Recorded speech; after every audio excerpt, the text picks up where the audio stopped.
We feel like we're that missing piece because there's job training. But here's the thing. You take a military service member who's been trained to be a predator. Mm-hmm. Just because they're out of the service doesn't mean they're still not a predator. Right. Look at American Sniper. Sure.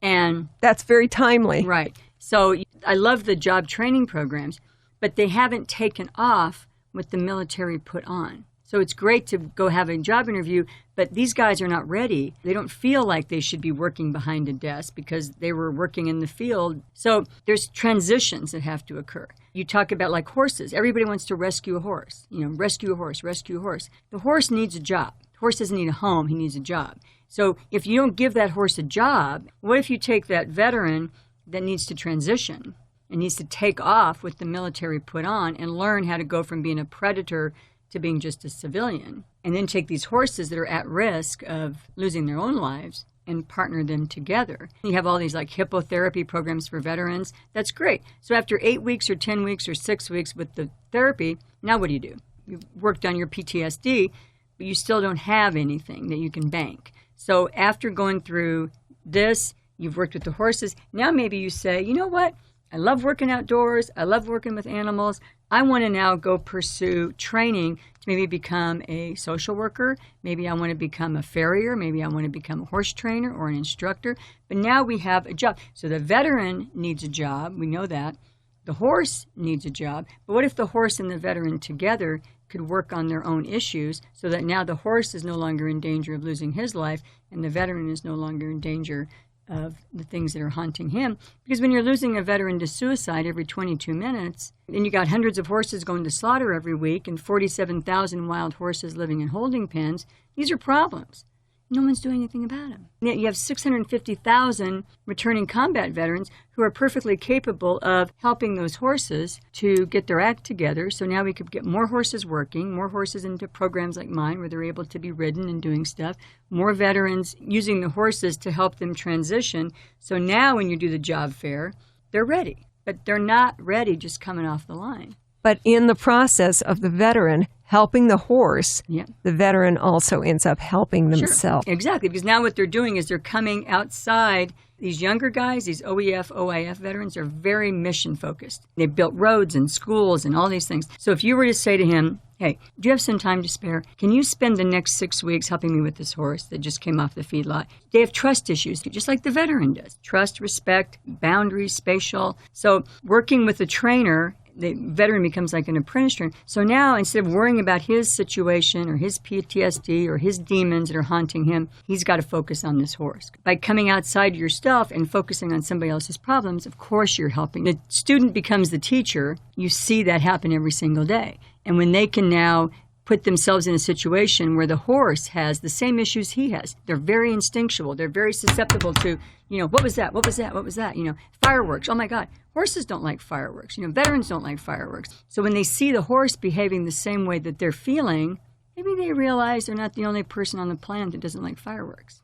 Relatable, yeah.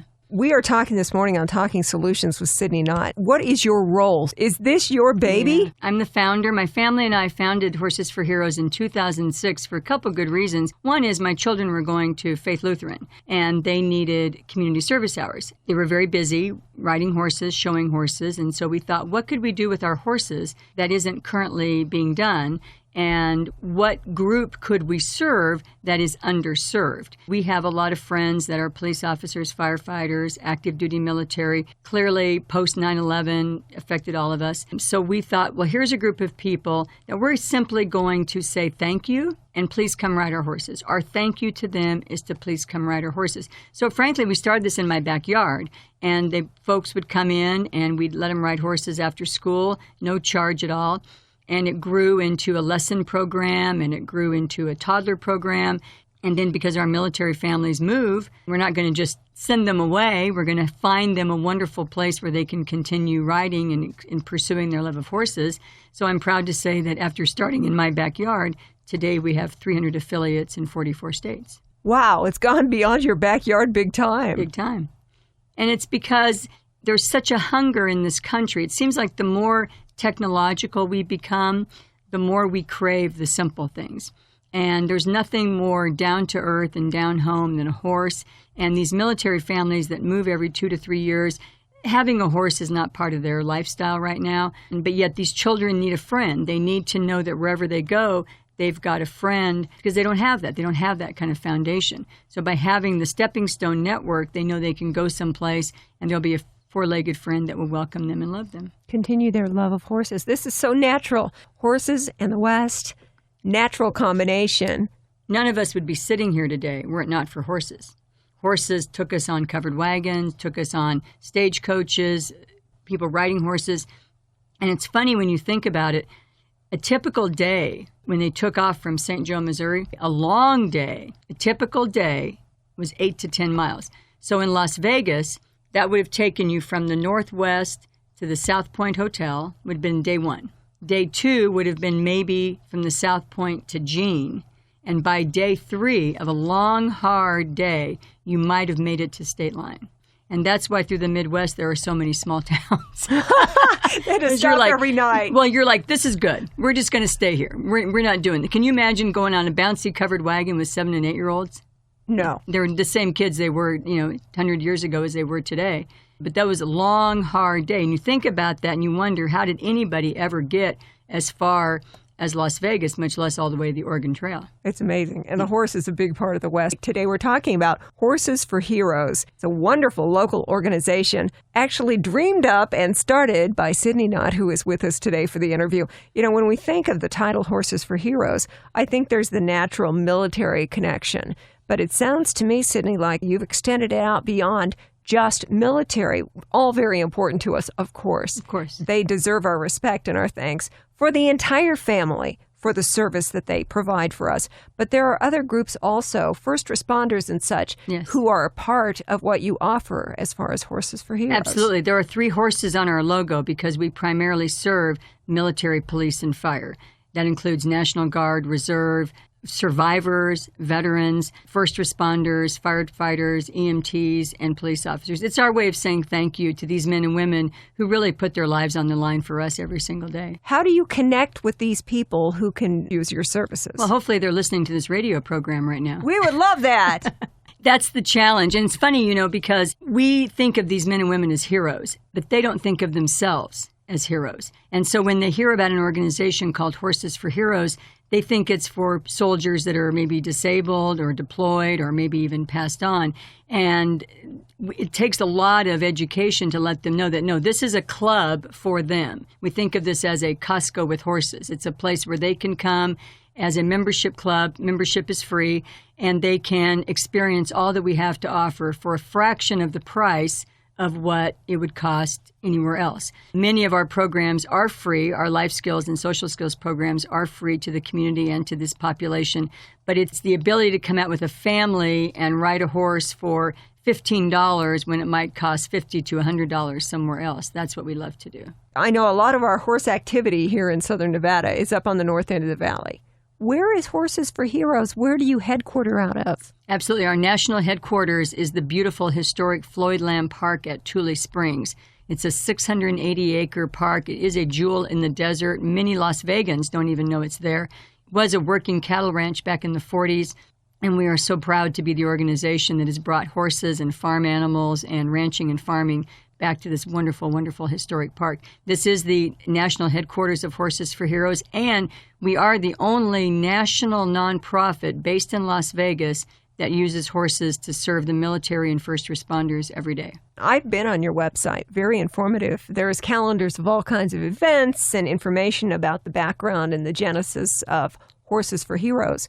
People would find that information. I believe it's horsesforheroes.org. With the number 4. Horses, the number 4, heroes.org. You should check into it. What do you have coming up in the near future? We have a very busy calendar. We are open 7 days a week. February 21st, we're having a Welcome to Las Vegas fair. There are so many new people in Las Vegas. Some moved in over the summer. Some just moved in. We want them to experience Floyd Lamb Park. We want them to meet other local nonprofits and businesses. We certainly invite all organizations, nonprofits, churches, youth groups, Girl Scouts to be a part of this. Let's let these folks that have just moved into our community find out about the real jewels out there now not 6 months or a year from now. So that will be on February 21st, 10 a.m. to noon. It is free. The farmers market is in the park the first and third Saturdays, so you'll have the farmers market going on. And we just want people to discover not only Horses for Heroes, but also all the other interests that are in this park. March 21st, we are having a healthy lifestyle fair. This also is free and open to the community.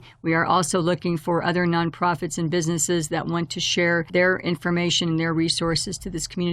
But we want to really talk about healthy living and healthy lifestyles. We're in a park that just eeks of healthy living. We've got 4 stocked fishing ponds out there. And again, the farmers market will be going on.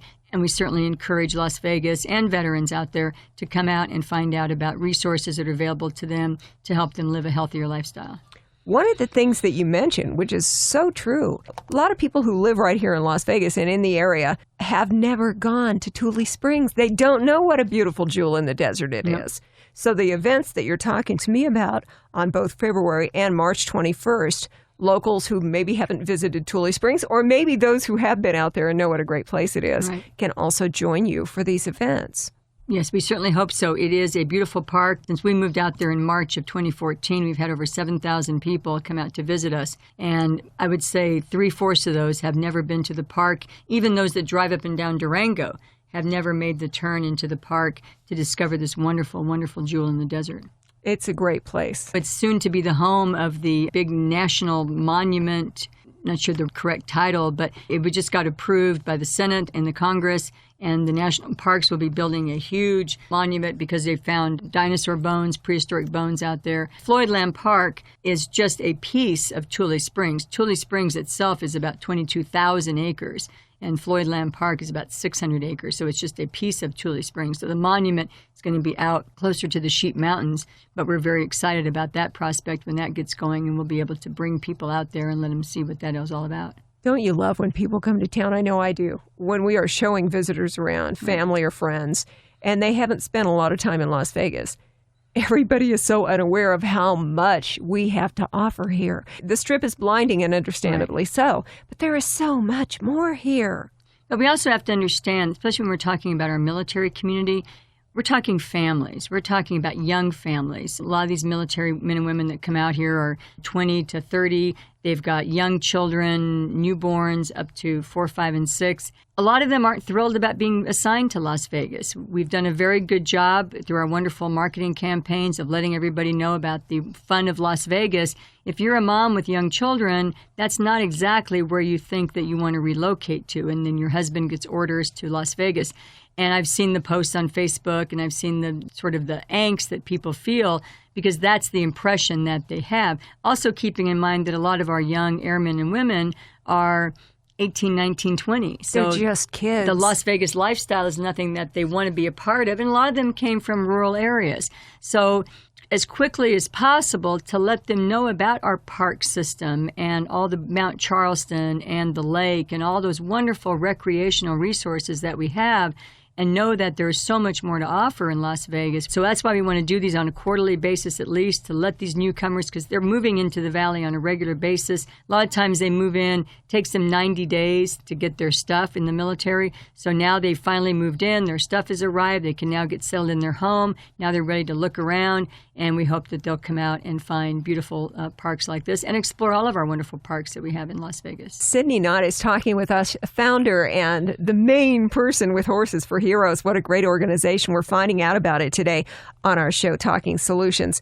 We were mentioning that all the information also available on their terrific website, which is Horses, the number 4 Heroes, horsesforheroes.org. Events coming up. I know in February, March, ongoing, there will be things. And that's a great idea, though, knowing that military families, a lot of times, there are moms and little kids, to get them out with the horses. Wow. You want to talk about a way to change your vision of what you think Las Vegas is all about? Check out Horses for Heroes at Tule Springs. From our corral, you can see the stratosphere. Well, it is pretty tall, probably pretty small off on the horizon. But I think that's important because a lot of times when you think of horses in Las Vegas, you think about Red Rock, you think about Pahrump. Here, we are not that far out of town. We're just maybe 20 minutes from the Strip. So you can actually see the Strip, but you're in an area that is such an oasis and really a historic park that is just filled with wonderful resources. So it's not that far out. We also do, for your families, we do spring break camp. We do 11 weeks of summer camp. We go Monday through Friday, 8 to 5:30 the entire summer. We spend the majority of the time outdoors. We're trying to teach kids that it's okay to be outdoors, even in the heat. We are very safety conscious, but we also want to teach them that these are things you can't control. Can't control the cold, you can't control the heat. Our military men and women, when they have to put on their uniforms, the heat that they feel just putting on that uniform, it's 115 degrees before they even leave their house or their barracks. So we don't want whiners, we don't want people to complain. We want them to think about what our men and women are wearing in their jobs, what our firefighters must wear when they go in to fight a fire.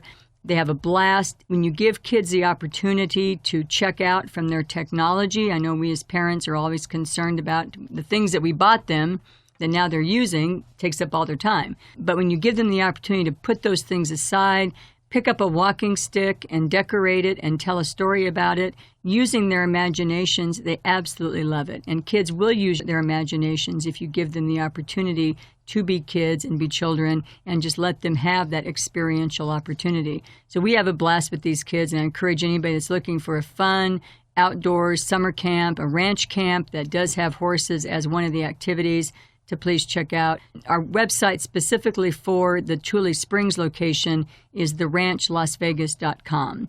And we're also on Facebook at the Horses for Heroes Community Equestrian Center. But please check out the website, theranchlosvegas.com, for up-to-date information specifically about the location at Tule Springs. You mean there's something more to life than video games all summer? You know, it is not too soon either to be talking about summer camps. I think I saw an ad on TV already booking for summer vacation. And I was thinking, wow, it's still so early. Actually, it's not. I was in a store that would go nameless where they had, just last week, they have a display that says, "Welcome Spring," and they have Easter candy. Last I checked, half the country is still in blizzard conditions. It's not even Valentine's. I know this happens all the time. This is crazy. I'm losing all perspective on when holidays hit because they're just everywhere. Well, and you work 7 days a week, you don't even know what day it is. So. And Horses for Heroes is open 7 days a week. Is that correct? Yes, we are. When people want to get involved, or who gives you a lead of, is there someone who is kind of an intermediary between Horses for Heroes and maybe those new families that are entering military service here in the Las Vegas area? Do they say, hey, you should know about them? It's called Facebook. It's called Mark Zuckerberg. I do the Facebook thing. Yeah. I can see it. Facebook actually is pretty useful. And, it's interesting because especially military men and women, they're very word of mouth. You can imagine when you're moving all the time into a new community, it's scary.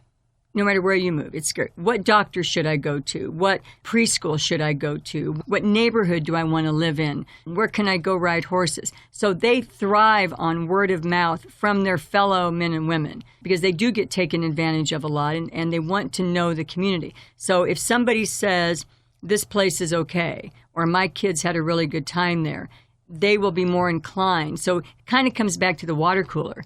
Somebody might say, here's a flyer. Somebody might say, here's an ad.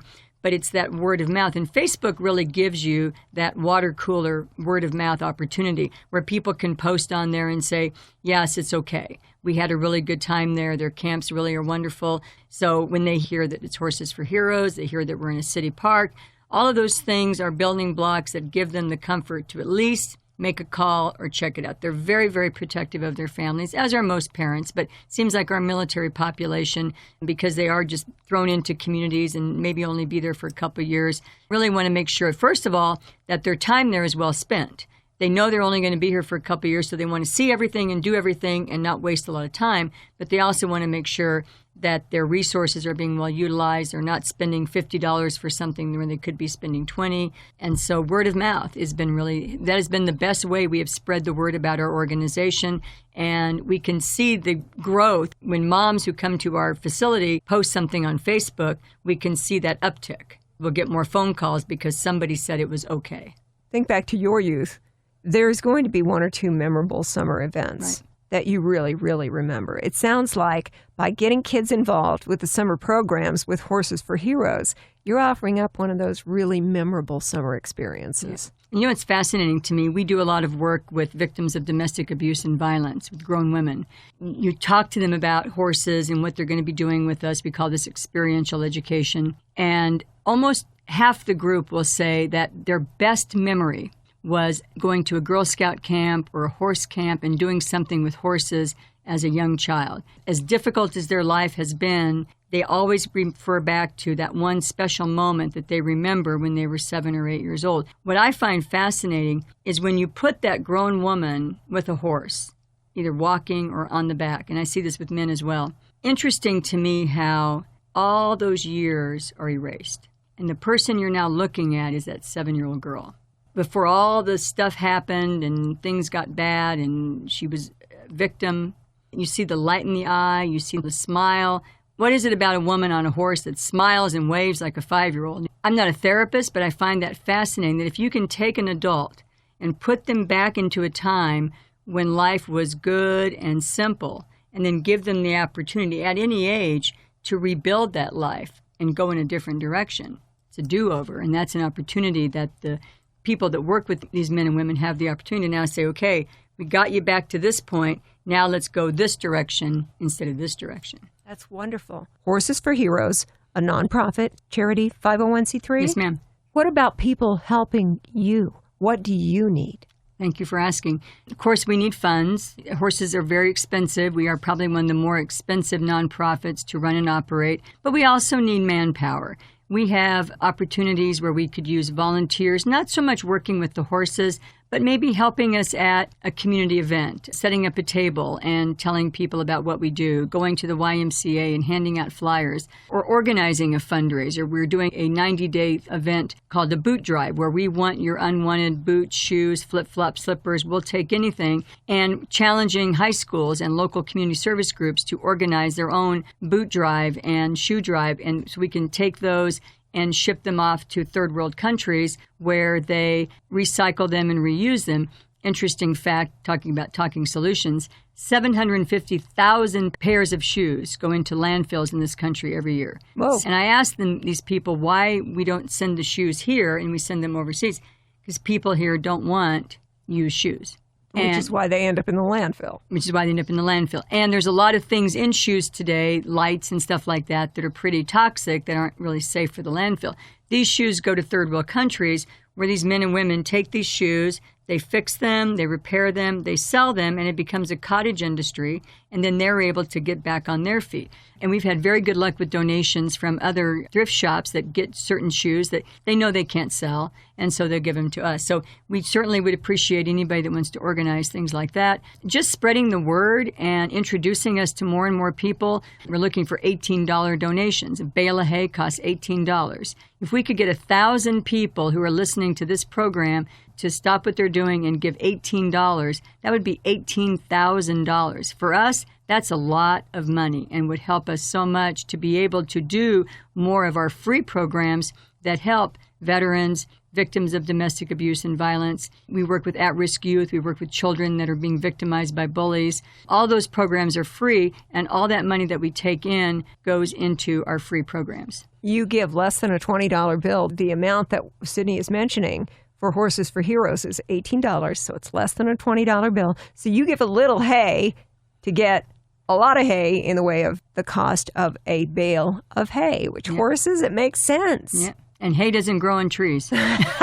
That's the kind of help that we can provide to Horses for Heroes. Right. And the help that you're providing for our military, our first responders, new military families, to children, to all kinds of different groups. Right. Is just really wonderful. You've been around again how long? Since 2006. We'll be celebrating our 10th anniversary next year, which in the nonprofit world, I've been told, is pretty profound because most nonprofits don't make it 5 years. So a lot of blood, sweat, and tears, a lot of heart and passion, but we're going to make it to our 10-year anniversary. The other thing that we take in is we do take in donated horses. when we do programs like this, it seems like my phone will ring off the hook from people that want to give us their horses. We will look at that where we have the opportunity because we have 300 affiliates in 44 states.